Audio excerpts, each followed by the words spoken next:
Hello வணக்கம், இது உங்கள் சிவி ஜோன். சொல்லணும் எப்படி இருக்கீங்க? இப்போ பார்த்தீங்கன்னா டிக்கெட் ஃபினாலே டாஸ்க் 4 ஆரம்பிச்சாச்சு ஜோரு.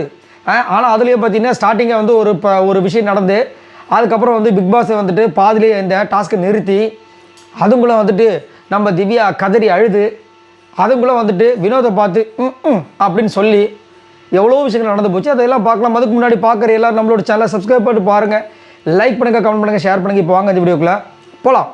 ஸோ டிக்கெட்டு ஃபினாலே பயங்கரமான ஒரு கட்டத்தை நோக்கி போயிட்டுருக்கு. ஆனால் இந்த டிக்கெட்டு ஃபினாலே 4 விட எல்லோரும் அந்த 5க்கு தான் வந்து ஆவலோடு காத்துட்ருக்காங்க. ஏன்னா அதில் தான் பயங்கரமான சம்பவங்கள் நடந்திருக்குன்னு ஒரு இன்ஃபர்மேஷன் வந்த ஒரு காரணத்தினால எல்லாருமே எப்போங்க 5 வரும், எங்ககிட்ட மட்டும் ஒரு டைம் மிஷின் இருந்துச்சுன்னா அப்படியே நாங்கள் திருப்பி ஸ்ட்ரைட்டாக டாஸ்க் 5க்கு போயிட முடியாதா அப்படின்ற மாதிரிலாம் வந்து கருத்து தெரிவிச்சிருக்காங்க.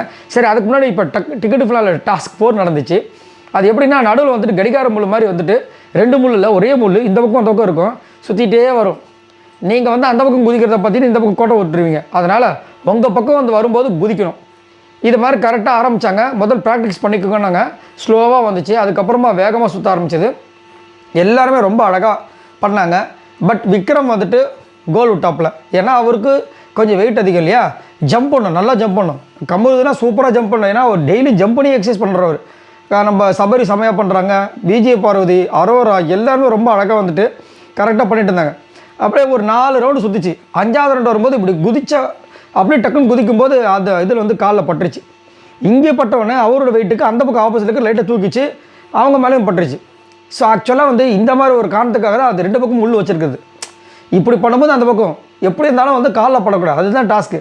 ஸோ இப்போ என்ன ஆகிடுச்சுன்னா 2 பேரும் அவுட்டுன்னு சொல்லிட்டு அது வந்துட்டு ஆக்சுவலாக பட்டுருச்சு. விக்ரம் சைலண்ட் என்ன பண்ணுறாரு, அவர் சொன்னால் நான் வந்து ஒத்துக்கிறேன், என் காலில் படலைன்ற மாதிரி உட்காந்து நின்றுட்டு இருந்தார்.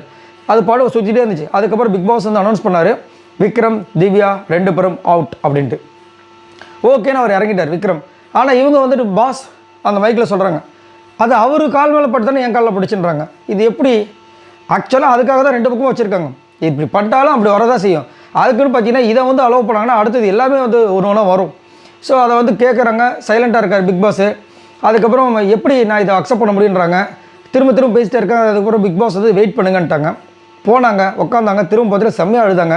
எனக்கு இன்றைக்கி வந்து பீரியட்ஸ் இருந்தாலும் நான் என்னோட 100% கொடுக்கணும்னு நினச்சேன், ஆனால் வந்து இப்படி ஆகிப்போச்சு, இது ஏன் மேலே தப்பே கிடையாதுன்னு. நடுவில் வந்துட்டு நம்ம வினோத் என்ன சொல்கிறார், ஏங்க நம்ம தானே கொஞ்சம் எல்லாத்தையும் சுதாரணமாக இருக்கணும் அப்படின்னு நான் பிக் பாஸ் கிட்ட பேசிகிட்டு இருக்கேன் அப்படின்ட்டாங்க. ஏன் திவ்யா, ஏன் ஒருத்தவங்க வந்து நம்ம அப்படி ஒரு கருத்தை வைக்கிறாங்கன்னா உடனே இப்படி கை காமிக்கிறதா? அதுக்கு 1000 அர்த்தம் இருக்குது. ஏன் அப்படி பண்ணுறீங்க? திவ்யானாவே ஆல்ரெடி வந்துட்டு நிறைய பேர் வந்து கோவக்காரங்க, இந்த மாதிரி ஏதாவது பண்ணுவாங்க, ட்ரிகர் பண்ணுவாங்க. அவர் வந்து மூக்கு முன்னாடி விரல் நிட்டுறது மட்டும் உங்களுக்கு கோவம் வருது, இப்படி கையை நிட்டினா எவ்வளோ கஷ்டமாக இருக்கும். அவர் அதுக்கப்புறம் பேசவே இல்லை. அவங்க திரும்ப வந்துட்டு வினோத்துக்கிட்ட ஏதோ சொல்ல ஆரம்பித்தாங்க. அவர் கண்டுக்கு வேலை போகாமல் அப்படின்ட்டு திரும்பிட்டார். இப்போ எல்லாருமே வந்துட்டு டாஸ்க்கு நிறுத்திட்டாங்க, பிக் பாஸை நிறுத்திட்டாங்க. அவங்க அங்கே உட்காந்துட்ருக்காங்க எல்லோரும். அதில் வேறு வந்துட்டு காத்திருங்கன்னு சொன்னோடனே எல்லோரும் வந்து ரெஸ்ட் ரூம் போனோடனே விக்ரம் ஏன் இப்போ எல்லோரும் இறங்குனீங்கன்றாரு. ஏன் அவர் தானே இப்போ காத்திருங்கன்னு சொன்னார், அதுக்குன்ட்டு அதை விட்டு இறங்கினா எப்படி அப்படி? என்னென்னா அதை விட்டு இறங்கினா டாஸ்க்கு க்ளோஸ்ன்ற மாதிரி அர்த்தம் போடுது. அப்போ வெறும் 2 பேர் தான் இருக்காங்க, சுபிக்ஷாவும் சபரி அங்கே உட்காந்துட்டு இருக்காங்க. அவங்க கையில் வேணால் கொடுத்து அனுப்பிச்சி விட்ருவோமா, இந்த டாஸ்க்கு 4 முடிச்சு விட்ருவோமா, என்ன விக்ரம் எல்லாத்துலேயுமே அப்படின்ற மாதிரி இருந்துச்சு. ஸோ எனக்கு தெரிஞ்சு வந்துட்டு விக்ரமுக்கு ஒரு பாயிண்ட்டை கொடுத்துட்டு அவர் வெளியே அனுப்பிச்சிட்டு திரும்ப ஆடுங்கன்னு சொல்லுவாங்களா எனக்கு தெரியல. சரி பார்க்கலாம். ஸோ இதை பற்றி உங்களோட கருத்துக்களை சொல்லுங்கள். பாய் நண்பர்களே.